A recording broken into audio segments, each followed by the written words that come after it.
എന്റെ മകന്റെ സ്ഥാനത്ത് ഇപ്പൊ നീ ഇല്ല. നീ അവസാനിച്ചു, എന്നേക്കുമായിട്ട് അവസാനിച്ചു.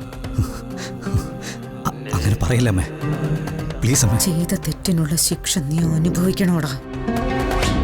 അറിഞ്ഞോ അറിയാത്തതുമായി ഒന്നല്ല, ഒരു 100 കുറ്റം നീ ചെയ്തിട്ടുണ്ട്. നിന്നെ പോലൊരു ക്രിമിനലിനെ പ്രസവിച്ചതിന് ഞാനിന്ന് തല താഴ്ത്തി നിൽക്കുകയാണ്. നീ ഇതിനകത്ത് കിടന്ന് ചത്ത പോലും ഇനി എന്റെ മനസ്സലിയില്ല. തൊട്ടുപോരുത്. എടാ, എന്റെ കുടുംബം ഞാൻ ഭദ്രമായിട്ട് ഇവിടെ ഏൽപ്പിച്ചതാ. നീയൊക്കെ നടക്കുന്ന ഓരോ ചുവടുകളിലും കണ്ണിമ വെട്ടാതെ കാത്തിരുന്ന ഇവിടെ നിന്നെ കൊണ്ടു നടന്നത്. അച്ഛാ, അവളുടെ സന്തോഷത്തിന് അവൾ ഒന്നും ചെയ്യുന്ന ഞാൻ കണ്ടിട്ടില്ല. പക്ഷെ നീയൊന്ന് ചിരിക്കാൻ വേണ്ടി പാടുപെടുന്നത് ഞാൻ കണ്ടിട്ടുണ്ട്. ബാക്കി എല്ലാവരെയും നീ മാറ്റി നിർത്തിക്കൂ.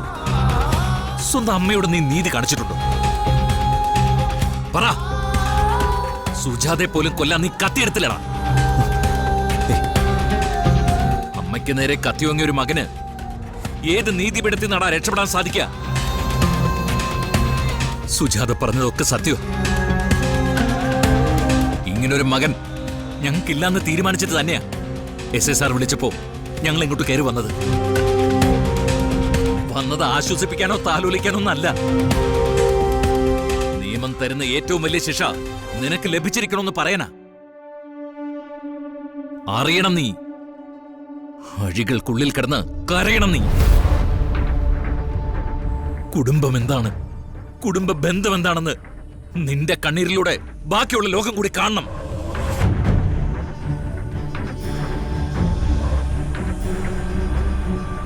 സുജാതെ, നമുക്ക് പോവാം. അപ്പൊ നിങ്ങൾക്ക് എന്നെ വേണ്ട അല്ലേ? വേണ്ട അല്ലേ?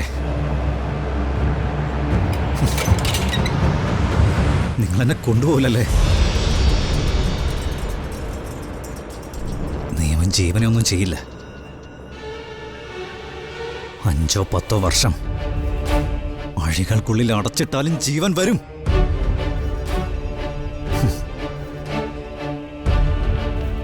ഇന്നേ വരെ ഒരുത്തിയെ കൊല്ലണമെന്ന് ഞാൻ കരുതിയിട്ടുള്ളൂ. ഒരുത്തനെ ഞാൻ വിടില്ല.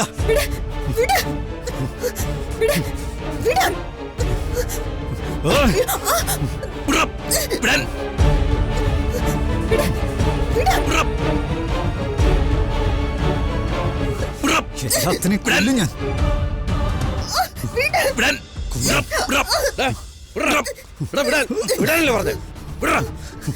മേഡം കൊണ്ട് മാറി നിൽക്കേ.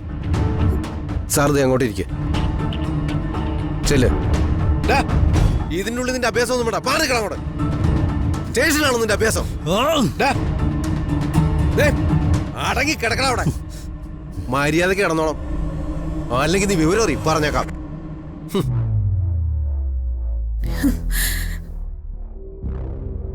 ശിക്ഷിക്കണം സാറേ. ഒരു വിട്ടുവീഴ്ചയും ചെയ്യരുത് അവനോട്. ക്രിമിനൽ, കൂട്ടും ക്രിമിനൽ.